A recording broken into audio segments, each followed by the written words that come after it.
Shamim took off, he took the risk. What a brilliant chase it has been. অসাধারণ জয় super 4 mission শুরু বাংলাদেশের 4 উইকেটে হারালো সেই শ্রীলঙ্কাকে।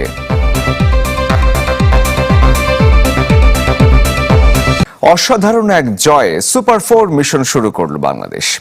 শেষ ওভারের টেনশনের পর এক বল আগে শ্রীলঙ্কাকে হারিয়েছে 4 উইকেটে। দলগত নৈপুণ্যের ম্যাচে সাইফ হাসান আর তাওহিদ হৃদয় ব্যাট হাতে ঝড় তোলেন লঙ্কান বোলারদের বিরুদ্ধে। একের পর এক ক্যাচ মিসের পরও বল হাতে মুস্তাফিজুর রহমান ছিলেন সফল। টি-20তে রান আর উইকেট সংখ্যায় বাংলাদেশ রেকর্ড হয়েছে এই দিন। লিটন টপকে গেছেন সাকিবকে, মুস্তাফিজ ছুঁয়েছেন আল হাসানকে। শ্রীলঙ্কার কাছে হারে শুরু, শ্রীলঙ্কার জয়ে সুপার 4-এ বাংলাদেশ। আবার সেই শ্রীলঙ্কাকে হারিয়ে সব সমালোচনাকে আপাতত সরিয়ে দিয়ে নির্ভর নিশ্চিন্ত টিম বাংলাদেশ।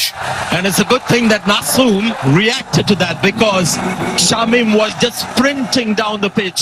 সেই জয় আর আনন্দের রাত্রিতে অবদান এক লঙ্কানের। মায়ের বাড়ির সূত্রে শ্রীলঙ্কার সাথে সাইফ হাসানের সম্পর্কটা পুরনো। তিনিই কিনা পিতৃভূমির জয়ের নায়ক। তানজিদ তামিম আর অধিনায়ক লিটন দাসকে হারালেও কক্ষচ্যুত হননি। 36 বলে 50 করে পথ দেখিয়েছেন। তবে সাইফ বা অন্য কেউই মহানায়ক নন। পাল্লা দিয়ে ছুটেছেন তাওহিদ হৃদয়। কামিন্দু মেন্দিসের এক ওভারে নিয়েছেন 16 রান। তাতেই ম্যাচ ঘুরে যায় বাংলাদেশের পক্ষে। আউট হয়ে যান 37 বলে 58 করে।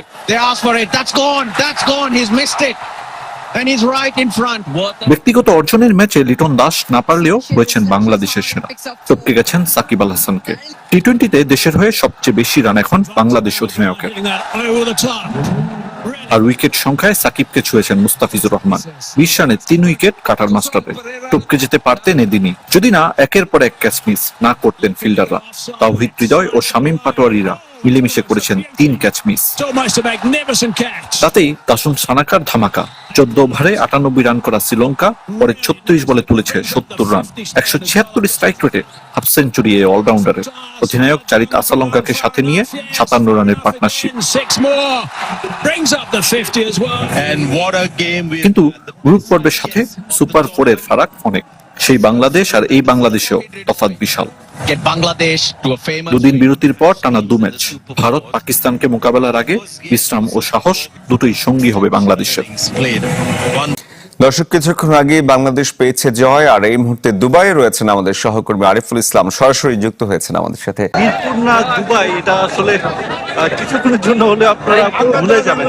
এরকমের উৎসব হয়েছে এখানে, বাংলাদেশিরা এখানে রয়েছেন এবং তাদের যে উদযাপন, শ্রীলঙ্কার বিপক্ষে বাংলাদেশে দারুণ একটা জয়, অবশ্যই কি বলে অবিস্মরণীয় এই জয়টা। এশিয়া কাপের সুপার 4-এ শ্রীলঙ্কার যেভাবে একটা খেলছিল টানা 3টা ম্যাচ তারা সুপার 4-এ এসেছে। বাংলাদেশ সুপার 4-এ এসে যাদের কারণে সুপার 4-এ তাদেরকে এভাবে হারিয়ে দিচ্ছে। মজার ব্যাপার হচ্ছে এটা। এবং দুর্দান্ত ইনিংস খেলেছেন সাইফ হাসান, তাওহিদ হৃদয়ের কথা বলতে হয়। সাম্প্রতিক সময় তিনি ভালো ফর্মে ছিলেন না,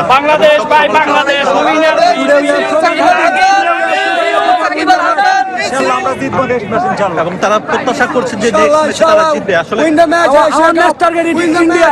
আমরা ইন্ডিয়াকে হারিয়ে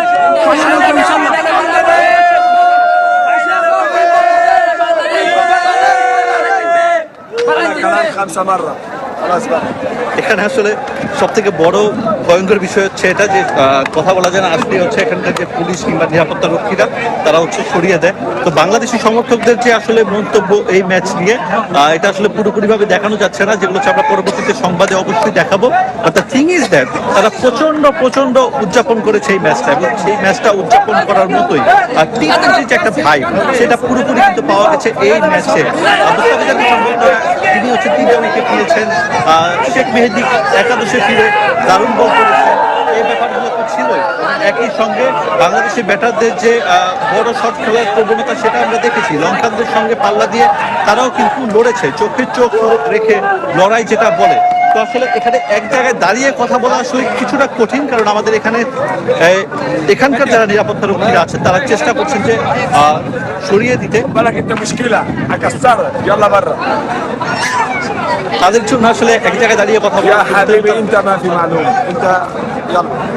তাদের জন্য আসলে আমাদের মাঠ ছেড়ে বেরিয়ে যেতে হবে কিছুদিনের মধ্যে। আমরা সংবাদ কর্মীরা কাজ শেষ করছিলাম, এখন আমরা এখান থেকে বেরোতে হচ্ছে। এবং সব থেকে গুরুত্বপূর্ণ কথা হচ্ছে পরের ম্যাচ দুইটা ভারত এবং পাকিস্তানের সঙ্গে খেলা, বাংলাদেশ নিশ্চয়ই তাদের যে মোমেন্টাম সেটা ধরে রাখতে চাইবে। আজ আবারও ভারত পাকিস্তান লড়াই, তবে বিতর্ক যেন শেষ হচ্ছে না দুই দেশের।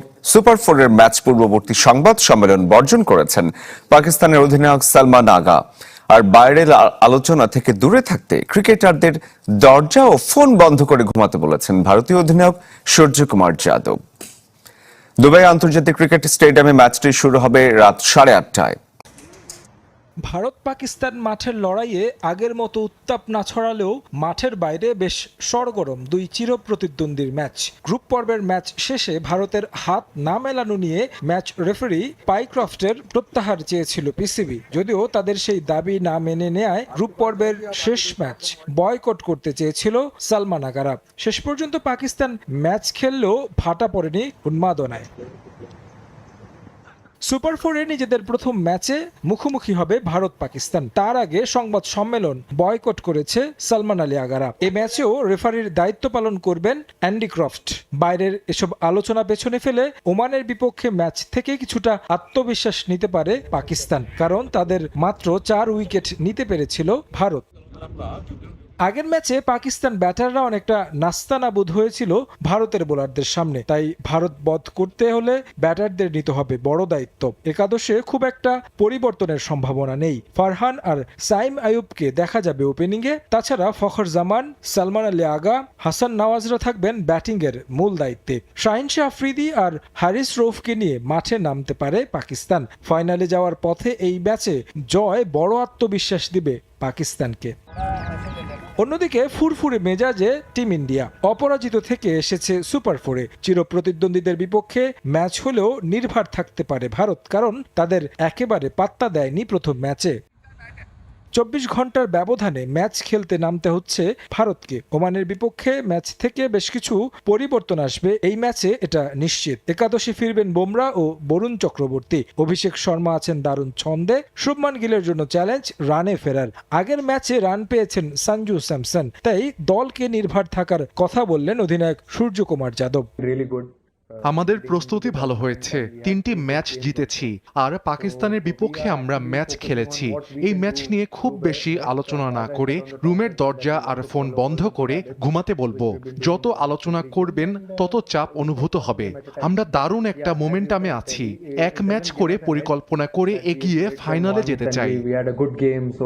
টি-20তে এখন পর্যন্ত 14 ম্যাচের 10টিতে জয় ভারতের, আর পাকিস্তানের ঝুলিতে আছে